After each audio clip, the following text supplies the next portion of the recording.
안녕하세요. 옹사입니다. 오늘도 어제에 이어서 계속 말씀을 성경 밖에서 만나는 성경 이야기 이 부분을 나가도록 하겠습니다.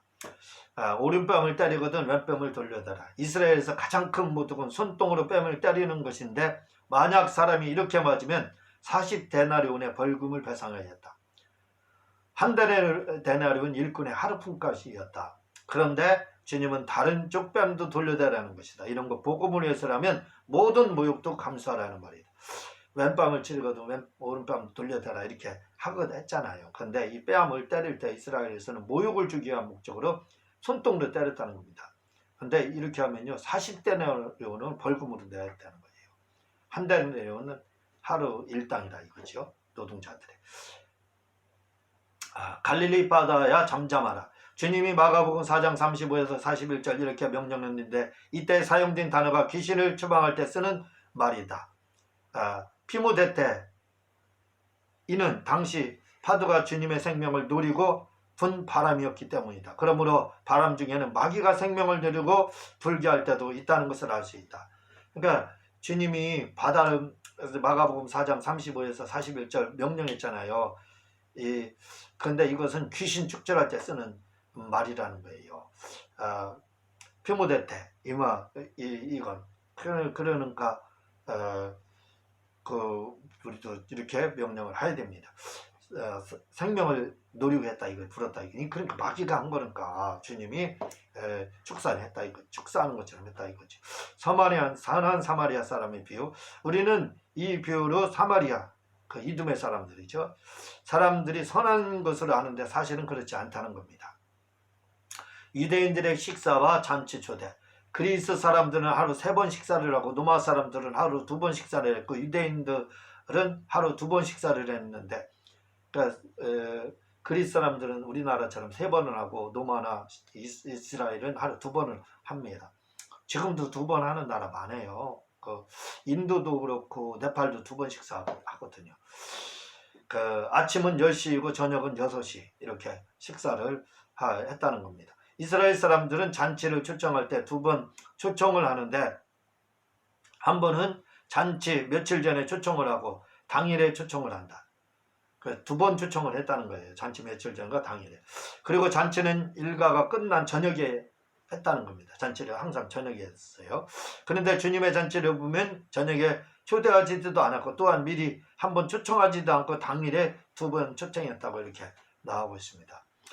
그런데 왜 저녁에 잔치를 했느냐? 뜨거워서 이스라엘이 뜨겁잖아요. 그래서 저녁에 결혼식도 하고 이렇게 하는 거예요. 겨자씨에 대해서 겨자씨는 겨자나무를 말하는데 겨자는 후추와 더불어 가장 귀중한 향료이다. 그런데 이 겨자씨는 가장 작은 씨이지만 크면 새가 깃들 정도로 커서 나무가 튄다고 주님은 말한다. 그런데 갈릴리 호숫가의 겨자의 나무 크기는 2.3m에서 2.5m에서 3m 정도로 큰다. 3m로 큰다고 한다. 그래서 겨자가 식물인지 나무인지 모른다. 실제로 이스라엘에는 갈릴리 호숫가에 있는 것은 3m 정도 큰다는 겁니다. 탈무드. 이스라엘의 크기는 우리나라의 전라남북도 크기이고 전 세계 유대인은 1,300만 명이고 현재 이스라엘의 인구는 900만 명 정도 살고 있고 세계 인구의 0.03%에 밖에 안 된다는 겁니다. 아랍은 그 주위에 2억이 넘고 노벨상을 받은 자의 26%가 유대인이고 노벨 과학상의 60%가 유대인들. 화학, 물리학, 의학 뭐 이런 거 60%고 이것은 질적인 상이다. 그런데 그들이 이렇게 많은 노벨 과학상을 받을 수 있었던 것은 바로 성경과 탈무드 때문이다. 특별히 탈무드는 지금도 계속 새로운 것이 나오는데 이는 한마디로 지혜서이다. 다시 말해 세상 사는 방법을 가르치는 것이다. 이렇게 하면 살면서도 시행착오나 실현을 당하지 않고 성공하고 복받는 방법을 가르쳐준다. 처세술이죠. 이스라엘 사람들이 노벨 과학상을 많이 받은 이유가 바로 이 탈무드이다. 이 탈무드는 세상을 간접 체험하게 만들기 때문에 그렇다. 제 책 탈무드를 보게 되면 많은 책이 필요 없습니다. 왜? 소피아만 바로 알면 되거든요. 그러면 유대인들의 탈무드보다 훨씬 더 우리가 지혜로운 자가 될 수 있습니다. 18살까지의 기억력은 특별한 것이 기억이 나게 된다. 그의 기억력은 오래된다. 어렸을 때 기억력은 특별하지 않으면 다 잊어먹는다는 거예요. 그러나 그 이후의 기억력은 오래 이렇게 된다는 거예요. 이스라엘을 지배한 나라와 번영.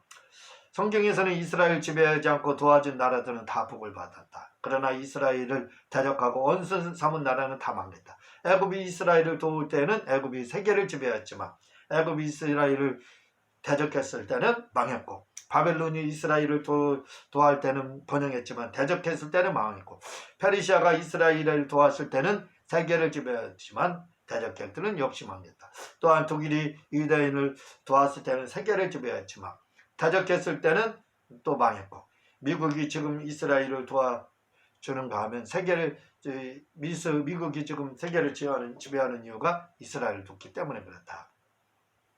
왜냐하면 이스라엘은 예수님이기 때문에 그렇습니다. 그래서 예수님 도와주면 복 받는 거예요. 이스라엘 문화에서 반지란 가락지, 이것은 자식적 증거라는 겁니다. 즉 아이가 태어나면 이스라엘에서는 아이에게 아버지 어머니 이름을 반지에 새겨서 이렇게 준다고 합니다. 그런데 당자가 이것을 빼내버렸다는 거예요. 떠났다는 거예요. 그리고 돌아왔을 때 아버지는 반지를 보관해 다시 끼워줬다는 거예요. 아이가 태어나면 반지에다 이름 새겨서 아버지 어머니 이름을 해서 그 반지 끼워줬다 이 말입니다. 예수님의 옆구리를 찌른 장. 예수님의 옆구리를 찌른 장의 이름이 롱기누스의 장인데, 이는 그때 당시 옆구리를 찌른 병사의 이름이 롱기누스라 해서 롱기누스의 창이라고 한다. 그런데 이 장은 최후의 만찬 때 쓰였던 성배와 한묶음으로 취급되었다고 한다. 전승에 의하면 그 당시 사용했던 창은 검은색이었는데, 롱기누스는 예수님의 오른쪽 옆구리에 심장을 향해 창으로 찌르는 순간 눈이 멀었다고 한다. 그러나 창에 흐르는 예수님의 열렬한 추종자가 그런데 창에 흐르는 예수님의 피가 그 눈에 들어갔을 때 그 멀었던 눈이 다시 보이게 됐다는 겁니다. 찔를 때 눈이 멀었고, 그 예수님의 찔러서 피가 튀어서 눈에 들어갔을 때 그 눈이 다시 떴다는 거예요. 눈이 보였다는 겁니다. 그래서 롱기누스는 그 이후에 비하인드 스토리로 예수님의 제자가 됩니다. 그리고 롱기누스는 예수님 피가 묻은 장을 고이 간직한 후에 이렇게 전해졌다고 합니다. 전승에 의하면 이 장을 소유한 자는 세계를 지배할 수 있다 해서 천여 년 동안 45명의 제왕의 손을 거쳤고, 거친 자들마다 실제로 세계를 통치했고, 나폴레옹도 소유하려고 찾았으나 찾지 못했고, 마지막 소유자는 히틀러가 소유했다고 하며, 지금은 오스트리아의 포브르크의 박물관에 이 롱기누스의 장이 보관됐다 이렇게 이야기하고 있습니다. 포도주, 당시 포도주는 음료였다. 왜냐하면 이스라엘 물에는 석회가 많이 섞여 있어 물만 먹으면 요석에 걸릴 수 있기에 이 석회를 문 밖으로 내보내기 위해 포도주를 먹었던 것이다. 마치 석재 공장에서 일하는 분들이 그 돼지고기 그렇게 먹었던 거랑 비슷하죠. 돌을 배출하기 위해서 먹었던 거랑. 가나 혼인잔치에서 하인이 물을 떠갔는데 만약 그 물이 포도주로 바뀌지 않으면 하인은 당시 죽을 수도 있었다. 그럼에도 불구하고 순종했다. 그랬더니 그 물로 포도주가 됐다는 거예요. 우리나라도 1150년 전만 해도 하인이 잘못한 멍석마리를 당해서 죽었는데 그때도 역시 똑같았다. 그는 목숨을 걸고 바로 가져간 것이다. 만약에 물이 포도주로 가나 혼인잔치에 변하지 않았다면 그는 주인 해롱죄로다 죽었다 이 말입니다. 결혼식에 대해서. 이스라엘의 결혼식은 일부 일처제였다. 그리고 정식으로 중매를 통해 결혼했다. 아브람과 이삭을 보아도 그렇다. 그런데 이방 세계의 결혼은 약탈혼이었다. 즉 여자를 보쌈해서 강도처럼 훔쳐오는 것이 결혼제도였다. 자고 있는 여자와 일하고 있는 여자를 약탈해온다. 아직도 중국의 소수민족에서는 이런 풍습이 남아있다. 공자가 쓴 주역에 의하면 결혼이라는 말을 도적을 의미하는 도적이라 쓰여있다. 왜냐하면 이런 약탈혼 때문이다. 또한 중국의 어느 소수민족에서는 아버지라는 단어조차 없고 엄마라는 말만 있다. 왜냐하면 명절 때 남자와 남자가 여자의 마음에 들기 위해 놀이를 하는데 이때 여자에게 낙점이 되면 둘은 사귀게 되는데 19세만 넘으면 둘이 사귀다가 길가에서 또는 여자 방에서 성관계를 갖는다. 그러다 헤어진다. 그리고 또 명절 같은 방식으로 맞아서 여자는 남자를 또 선택을 해서 사귀입니다. 그리고 성관계를 맺는다 이거죠. 이런 일을 몇 번 반복해 자녀를 낳기 때문에 자녀는 누가 아빠인지 모르고 엄마가 키운다. 그래서 아빠라는 단어 자체가 없는 것이다. 그리고 아빠 역할을 대신하는 자는 외삼촌인 엄마의 오빠나 남동생이 아빠의 역할을 한다. 모계사이란 결국 약혼혼 때문에 생긴 제도이다. 모계사이, 이게 모계사이거든요. 약혼혼 때문에 생겼다 이거죠. 이런 약탈을 당하다 보니 아빠가 누군지 모르기 때문에 엄마에게서는 자녀만 형제이지 아빠에게서 난 자녀가 형제가 아닌 것이다. 왜냐하면 아빠가 누군지 모르기에 한 자궁에서만 난 자만 형제 자매가 되는 것이다. 그래서 이를 모계사이라 하는 것이다. 또한 면사푸는 게르만족에서 유래가 되었는데 게르만족은 그물로 여자를 약탈했는데 이것이 풍습이 되어 면사푸가 되었고 결혼 반지는 이렇게 약탈해온 여자가 도망가지 못하게 족산에 수갑을 채웠는데 그것이 유래가 되어 결혼 반지가 되었고 신혼여행은 여자를 약탈해오면 여자 가족들이 찾아 나서게 되는데 이때 처갓집 가족들이 찾지 못하도록 도피했는데 이렇게 도망친 것이 유래가 되어 신혼여행 제도가 생겼다고 합니다. 또한 결혼지참금은 농경 사이에서 여자를 데리고 오는 것은 노동력을 빼앗긴 것이기에 보상하기 위해 결혼지참금 제도가 이렇게 주어져 생겼다 이렇게 이야기를 하고 있습니다. 아브라함이 고민한 사연은 아브라함이 종 엘리에셀을 상속자로 삼으려 한 것은 당시 관습 때문이다. 즉 당시에 부부가 자녀가 없으면 종을 상속자로 삼을 수 있었다 이렇게 이야기하고 그래서 엘리에셀 고민했던 거예요. 후손으로 삼아달라고 기도도 했던 겁니다. 또 그 당시 혼인법을 보면 본처에게 자식이 없으면 하늘을 통해 얼마든지 자녀를 이을 수 있다는 것. 이것은 정당했다는 겁니다. 그러니까 아브라함 가늠하지 않은 거예요.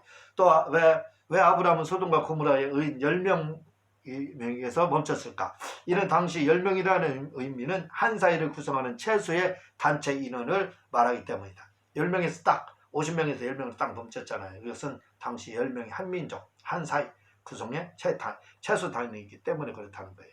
예수님은 쟁기를 잡고 뒤를 돌아보지 말라고 했는데 그 이유는 이스라엘은 밭에 돌이 많기 때문에 쟁기질을 하다 뒤를 돌아다보았다가 돌에 튼튼하지 못한 쟁기가 부서지고 또한 돌 때문에 일직선으로 가지 못하기 때문이다. 그렇죠. 돌아봤다가 쟁기 두둥강이 났죠. 그리고 제대로 갈리지 않죠. 두리만해서. 또한 한 손에 쟁기 한 손에 막대기를 들고 수와 속도를 조절하는데 뒤를 돌아다보면 안 된다. 또한 뒤를 돌아다본다는 것은 불가능하다. 쟁기질 해본 사람은 알겠지만 쟁기질하면 정신 하나도 없어요. 돌아볼 쓸 틈도 없습니다. 왜 가라지를 가만히 버려두라 했을까? 이 가라지는 우리나라의 강아지 풀 정도가 아니다. 이스라엘의 가라지는 한참 자랄 때는 밀과 거의 구분이 안 되며 자라는데 추수할 무렵이 되면 밀은 고개를 숙이지만 가라지는 가벼워서 머리를 든다. 이때 동부들은 가라지만 머리 나온 가라지만 골라서 잘랐다가 추수 후에 함께 불로 태운다. 이런 배경에서 가라지를 그대로 두라는 것이다. 두면 크잖아요. 뻣뻣이 들은 거 그때 천에서 불에 태운다 이거죠. 그래서 그냥 두라겠다는 겁니다. 이스라엘의 장례식. 이스라엘은 장례를 무척 중요시 여겼다. 그들은 장례를 치르지 않고 새나 짐승이 먹는 것을 가장 큰 저주로 알았다. 그리고 상인하면 율법에 명시된 명령을 지키지 않아도 된다고 해서 면제해 주었다. 자신의 부모나 친척이 죽으면 제사장들까지도 이때만은 장례를 철저히 치루었다. 주님은 죽은 사람을 장례하라 했는데 이는 장례를 무시하는 것이 아니라 이 제자의 부모가 아직 죽지 않았기 때문이라는 것이다. 이 제자의 임종을 보고 싶어서 한 말인데 예수님은 그 일은 다른 사람에 맡기라. 임종 보는 건 다른 사람에 맡기라. 그리고 상인하면 그때 가서 도와주라. 그래서 그렇게 말씀을 했다는 겁니다. 그러나 이스라엘은 장례를 아주 철저하게 중요시 여겨서 죽으면 제사장들 때도 이때만은 장례를 철저히 치렀다는 겁니다. 헬루증 여인 잡은 겉옷은 당시 유대인의 의상은 겉옷에 술이 있는데 혈류증 여인은 바로 이 술을 잡아 치료됐다고 한다.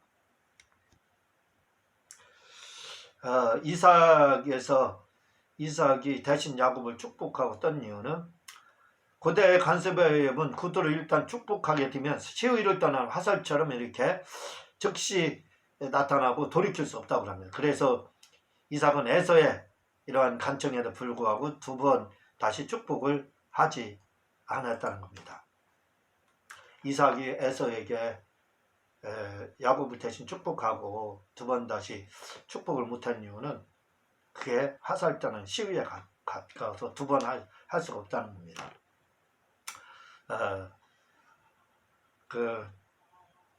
야곱은 왜 요셉을 장자를 축복하고 요셉의 아들들도 거꾸로 축복했을까? 주전 15세기에 속한 혼인계약을 보면 아버지가 장자를 다시 지명할 수 있는 권리로 규정되어 있다. 그러니까 이스라엘은 태어난 순서에 의해서 장자가 되는 경우도 있지만 그렇지 않고 아버지가 이렇게 지명해 줌으로 장자가 된다는 겁니다. 개인 때문에 어찌 가족이 화를 입을 수 있을까? 아간 때문에 그 가족이 멸망당했다고 여호수아 7장 24절, 또 고라 때문에 가족이 멸망당한 것이 민수기 16장 32절, 홈리와 비누스 때문에 아버지 엘리제사장이 영향을 받아서 죽었지 않습니까? 왜 그랬을까? 이는 이스라엘은 개인이 가족들과 불가분의 관계를 맺고 있다고 믿고 있었기 때문에 그렇다는 겁니다. 그래서 구약은 에레미야 31장 29절, 에스겔서 18장 2절에 보면 아비가 신포도주를 먹었는데 아들의 이가 시다했다, 이렇게 이야기하거든요. 가인 때문에, 아간 때문에 그 가족이 개인 때문에 물상을 당할 수 있었다 이거죠. 왜냐하면 당시에는 개인과 가족을 하나로 봤다 이 말입니다. 에덴 동산의 위치는 아마 이라크 근처이다.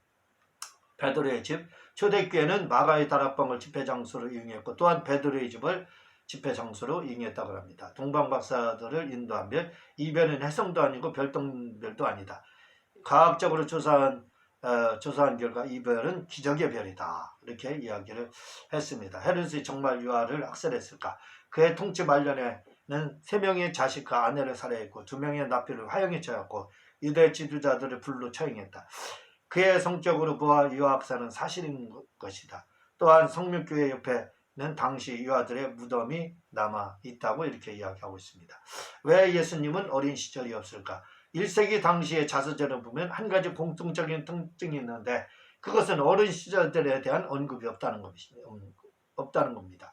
그래서 예수님에 대한 어린 시절을 묘사한 책이 있는데 그것은 도마복음서인 의경이다. 그래도 이제 예수님에 대한 어린 시절이 있거든요. 도마복음에 나와 있다. 거기에는 예수님의 어린 시절이 기록되어 있다. 즉 어린 시절에도 예수님은 죽은 자를 살리고 많은 표적을 이렇게 행했는데 어린 시절에 대한 자서전이 없는 이유는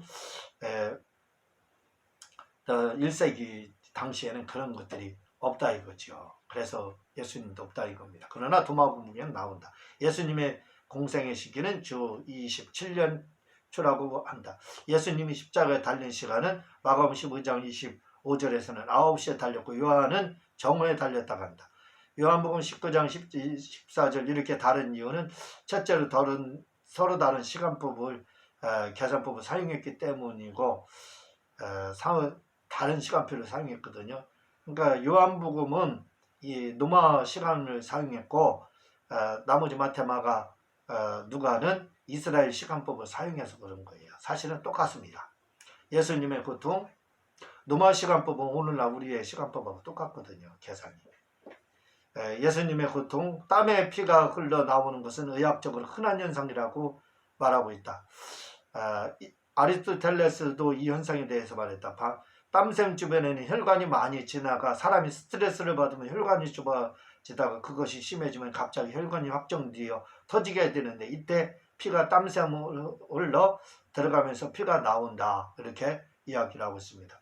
왜 천사들은 목자들에게 가장 먼저 탄생 소식을 전했을까? 그들은 제사장들이 쓸 양을 치는 자들이었다고 한다. 그런데 그들에게 먼저 나타난 이유는 이제 더 이상 제물로 드릴 어린 양을 바치고 키울 필요가 없다 하는 그런 뉘앙스로 그런 의미로 다 그런 상징이지요. 그래서 목자들에게 가장 먼저 천사들이 알렸다는 겁니다.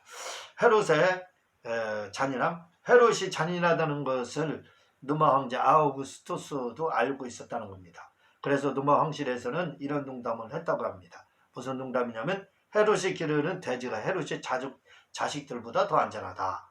그 정도로 헤롯이 잔인했다는 거예요. 구레네 시몬, 1941년에 발견된 유골함에는 구레네 알렉산더라고 기록되어 있고, 그리고 같은 유골함에는 시몬의 아들 알렉산드라하고 아버지의 이름까지 밝히고 있었다. 발견됐다는 거예요. 유대인의 혈통이, 그게 유대인이 되는 것은 부모 중 어머니가 유대인이면 무조건 유대인이 된다. 그리고 성은 아버지 성을 따른다. 그러나 아버지가 유대인이고 어머니가 유대인이 아니면 어머니가 유대교에 입교를 하면 아이도 유대인이 된다. 그러니까 아버지에 따르는 유대인이 되는 게 아니라 엄마에 따라서 유대인이 된다 이거죠. 그런데 이런 것이 성경과 탈무드에 기록되어 있지 않지만 간섭화되었다. 그러면 왜 이런 현상이 가능했을까? 아브라함에게는 이삭의 다른 아들들이 있지만 그들은 유대인이라 하지 않고 사라에게서 날 자만 유대인이라 했기 때문이다. 그런데 이렇게 된 것은 첫째로 자녀 교육을 어머니가 철저히 시켰기 때문이고, 둘째는 처녀가 잉태하여 아들을 낳을 것이라 했기에 예수를 얻기 위해서, 예수님 얻기 위해서 생긴 풍습이다. 즉 예수님은 아버지가 없다. 이것을 상징하는 것이 바로 모계 사이, 엄마의 성을 따랐다. 엄마의 성이 아니라 엄마에 의해서 유대인이 되고가 안 되고가 달려있다 이 말입니다. 계대결혼식, 계대결혼이 생겨난 것은 첫째로 예수님을 얻기 위해서이다. 만약 이것이 없었다면 예수님은 유다 지파에 태어나지 못했을 것이다. 둘째로는 신명기 25장 5절에서 10절을 보면 이때 태어난 아들은 형의 성을 따랐고 후손이 되었고 재산도 물려받았다. 그렇죠. 그리고 태어나서 양자로 첫째는 태어나면 주잖아요. 그러면 형님 거 모든 걸 다 받는 거예요. 그러나 만약 딸이 있는 상태에서 죽으면 딸이 유산을 다 물려받았다. 이 또한 이 계대 결혼을 거절할 수 없다. 눕기 4장 1절에서 12절도 이 계대 결혼에 대한 이야기 있잖아요. 그런데 딸이 있으면 딸이 또 그 재산을 물려받았다는 겁니다. 제자들의 서리는 무죄. 유대인들은 배가 고프면 주인의 허락을 받지 않고 먹어도 죄가 되지 않는다. 율법에 너희는 너희의 열매가 익었을 때 지나가는 가게에게 그것을 만지는 것을 금하지 말라. 단 한꺼번에 많이 들고 가면 안 된다 했다. 그래서 예수님은 안식일에 남은 밀밭에서 함부로 이삭을 따 먹었는데, 이때 문제가 된 것은 서리가 아닌 안식일날 39가지 해서는 안 될 운동을 해서 문제가 되었다. 또한 예수님은 무화과 나무에게서 열매를 구했으나 얻지 못했을 때 그 무화과 나무를 저주했는데, 이렇게 아무 나무에 가서 열매를 구할 수 있었던 것은 바로 이런 문화적 특정 때문이다. 그러니까 많이만 안 따가고 그때 그냥 조금씩 따먹는 건 아무 죄도 아니라 이거죠. 그러나 문제 삼는 건 안식일에 운동을 한 것이 문제가 됐다 이 말입니다. 이스라엘의 결혼식, 결혼 나이는 여자는 12세부터이고 남자는 13세부터이다. 마리아가 14세에 결혼했다고 나오잖아요. 그러니까 만인은가 우리나라로 말하면 12세는 14세, 13세는 15세 이렇게 되는 거예요. 부모에 의해 배우자가 정해졌지만 또 연애 결혼도 가능했다고 한다. 또 여자들은 그때 아주 자유롭게 행동할 수 있었다 이렇게 말합니다. 힌들에 얽힌 여러 가지 사연들, 힌들이란 축제의 입장권인데 이는 주님의 혼인잔치에 참여할 수 있는 입장권이다. 그런데 이 힌들에는 이름이 기록되고 있다가며 또한 팔레스타인에서는 힌들은 용서받았음을 알리는 표시라는 것이다. 즉 팔레스타인 법정에서 유죄가 되는 사람에게는 검음들을 내밀고 용서받은 자에게는 힌들을 내밀었다 이렇게 합니다. 이세벨의 눈을 그린 까닭은 이스라엘 여인들은 악취를 제거하기 위해 향수나 향유를 목욕함에 사용했지만 이방 여인들과 이집트 여인들은 화장을 목적으로 화장품을 사용했다고 합니다. 성경에는 이런 화장품에 대하여 좋지 않게 말하고 있다. 즉 화장을 못하게 하고 있다. 왕하 9장 30절, 에레미야 4장 30절. 이렇게 이세벨은 화장을 했는데 이는 페니키아 출신이기 때문에 그랬다. 성경에 나오는 화장품의 종류는 11가지가 있는데 무력, 아가서 5장 13절, 능그리기, 향기로운 풀, 혼합된 향로, 향기로움의 혼합, 육개의 기름, 향기로운 술, 향품, 기름 뭐 이런 것들이 여러 가지 나오고 있습니다. 예수님이 제자들의 발을 씻겨준 이후 팔레스타인 지역에는 손님이 발을 씻겨주는 게 일종의 미덕이다. 그런데 나그네의 발을 씻겨주는 것은 전혀 품위 없는 비천한 행위로 간주되어 종이나 어린아이나 또는 순종적인 아내가 그 일을 했다고 합니다. 비천한 사람이 씻어주는 거 관례했지만 비천한 사람, 아내도 비천, 자식들 이렇게 했다는, 종이나 이런 사람들이 했죠. 비천하게 간주는 종이나 어린아이, 비천한 종이죠. 그리고 아내. 근데 예수님이 이 일을 했다는 것이다. 즉 예수께서 바로 비천한 종이 하는 일을 했던 것이다. 그래서 베드로가 이 일을 절대로 못하게 했던 것이다. 옮겨 다니며 묵지 말라. 예수께서 제자들을 파송할 때 마태복음 10장 11절 합당한 자를 찾아 한 집에 오래 묵으라 했다. 이것은 팔레스타인의 문화를 이해해야 한다. 다시 말해 이스라엘 사람들은 나그네를 아주 극진히 대접했다. 이것이 커다란 미덕이었다. 지금도 그렇다는 겁니다. 유대인들을 모르는 나그네가 차지하면 서로 집집마다 돌아가며 아주 극진히 대접해주는 풍습이 있었다. 그래서 주님은 제자들을 파송할 때 여러 집에 옮겨 다니며 묵지 말고 오직 한 집에만 머물러 한 것이다. 왜냐하면 여러 집에서 환대를 받다 보면 많은 시간을 인사치레로 시간을 보내며 낭비하기 때문에 그래서 한 집에만 머무르라 이렇게 했다는 겁니다. 안식년과 희년에 이건 다른 데 특별히 이제 말씀드릴 때가 있을 때 말씀드리겠습니다. 유대인들의 대화법. 유대인들은 여자들에 대해 무시하는 경우가 있어 여자들과 길게 대화를 하지 못하게 했다. 그로 인해 전통적인 사람들은 아내와도 길게 대화를 나누지 않았다고 합니다. 또한 여자들이 가진 지식에 대해서 신빙성이 없다 하고 인정해주지 않았고, 또한 유대인들은 명사와 명사로 말했다고 합니다. 즉 불과 유황이라 할 때 이 말은 화산풀을 말한다. 그러니까 유대인들은 명사, 불, 또 유황 이렇게 유황 이렇게 말했다는 거예요. 화산불을 말할 때 화산불 이렇게 하면 되는데 명사를 해서 불, 유황불 이렇게 대화를 했기 때문에 이게 무슨 말인지 알 수가 없었다는 거예요. 예수님이 땅에 쓰신 것이 유대인들의 풍습에는 자신들이 할 이야기를 손가락이나 막대기로 모래 쓴다. 양이나 염소를 거래할 때도 역시 그랬다. 그때 당시 예수님이 땅에 글씨를 쓰시는 일이 그때 사람들은 생소한 것이 아니었다. 예수님 글을 썼잖아요. 당시 손가락이나 막대기를 썼다 이거지. 종이가 있어야죠. 거래할 때도. 우리도 예전에 없을 때 땅에다 써놓고 곱하기 하고 계산하고 그렇게 했었거든요. 그러니까 그렇게 그 당시에 했다 이거지요. 예수님의 진짜 음성을 찾아. 예수님의 진짜 모습과 음성을 지금도 들을 수 있다고 한다. 아직 그런 기계가 개발되지 않아서 듣지 못할 뿐이라 한다. 과거의 음성과 모습을 볼 수 있는 원리는 우리 소리와 모습은 아무리 시간이 지나도 대금 밖으로 빠져나가지 않고 공기 중에 고스란히 보관되어 있기 때문이라고 한다. 그래서 그것을 들을 수 있고 볼 수 있는 기계만 있으면 예수님의 진짜 음성과 모습도 볼 수 있다는 겁니다.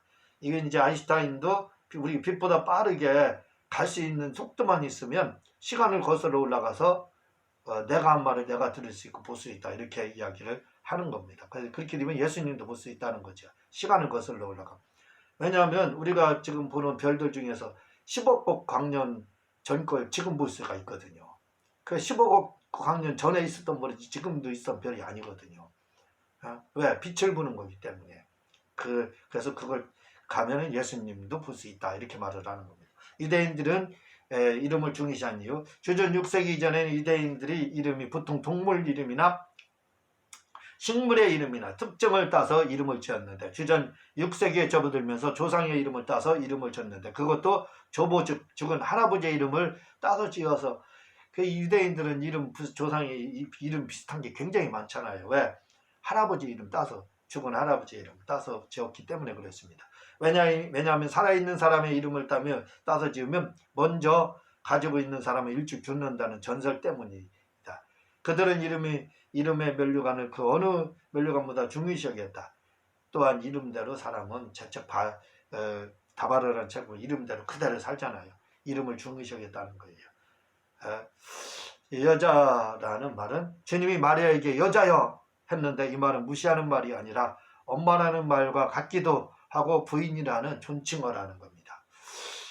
정탐꾼을 보내지 않아도 되는데 왜 정탐꾼을 보냈을까? 하나님은 정탐꾼을 보내지 말라고 했는데 모세가 보냈다. 성경은 이를 불순종이라 했다.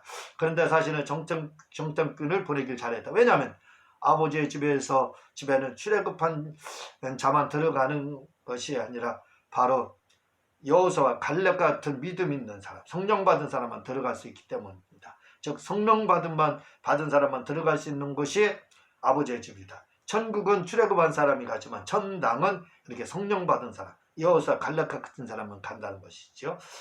그래서 이거 알기 위해서 이걸 출애굽하면 누구나 다 천국 가죠. 그러나 가나안 땅 그것은 천당, 아버지의 집 아무거나 못 간다 이거죠. 거기 들어갈 수 있는 사람 구별해야 되는 필터하는 과정이었다. 그래서 정탐꾼을 보낸 겁니다.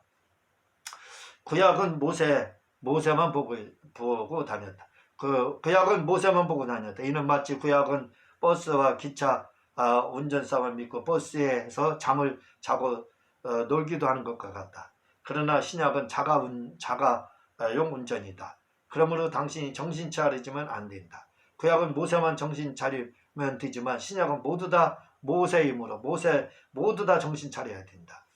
이는 마치 구약은 일본 관광객들과 같고 신약은 우리나라 사람과 같다. 일본은 우리처럼 몰아다니지만 우리는 늘어진다. 다시 말하면 구약은 모세만 보고 있었다 이거지요. 모세만. 그래서 모세만 보고 살면 됐지. 모세만 쫓아가면 됐다 이거죠. 그러나 신약은 자가운전. 내가 잘해야 된다 이거죠. 모세만 잘하면 됐지만 지금은 내가 잘해야 아버지의 집에 갈 수 있다 이거죠. 일본 사람들은 편말만 관광을 가면 편말만 보고 가지만 우리나라 사람들은 각계전투로 가잖아요. 그런 거랑 똑같다 이거죠. 그래서 구약은 모세만 보고 다녔어요. 모세만 보고 다녔고 신약은 모세만 보아서는 안 된다 이거죠. 주님 보면서 내가 주님처럼 살아야 된다. 자가운전이라 이거죠. 모두 다 모세가 그래서 신약은 돼야 된다는 겁니다.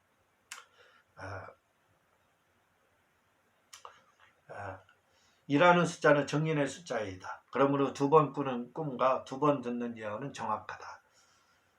요셉의 채석옷은 기업을 이을 상속자에 그러면 입혔던 옷이라는 겁니다. 그러므로 요셉은 상속자였던 것이다. 그래서 야곱은 요셉의 아들에게 두 지파를 줬다. 에브라임과 므낫세.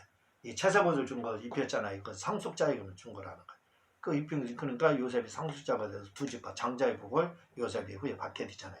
술 따르는 자와 떡 굽는 가는 자. 당시 술 따르는 가는 자와 떡 굽는 가는 자는 단순히 관리가 아니라 임금이 가장 신임하고 국가 장례를 의인하는 고문이었다. 즉 술을 왕과 대적하던 자였던 것이다. 왕의 친구. 당시 술 따르는 사람들, 떡 굽는 가는 장들 이런 사람들은 왕의 고문이었어요.